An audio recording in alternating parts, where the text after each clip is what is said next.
10幾年前，有人同我介紹一個好好嘅教育方式，連《與神對話》呢本書都係咁樣講。佢講嘅就係華德福一個全人教育嘅方式，建基於奧地利哲學家 Rudolf Steiner 佢提倡嘅哲學理論之上，強調教育嘅任務係幫助人平衡發展身心靈，即係教育幫助你身體、心理、精神3方面都得到健康。華德福教育強調，由幼兒長大到成年，需要培養3大能力，分別係意志、情感及思考。當遇到困難，你內在有動力面對定係選擇逃避？你能夠掌控你嘅情緒，成為你嘅情緒主人嗎？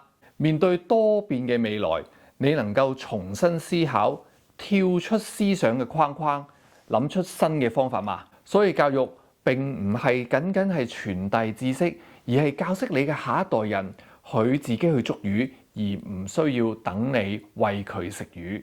如果我細個讀華德福教育嘅話，可能我今日嘅人生會企喺另一個高度。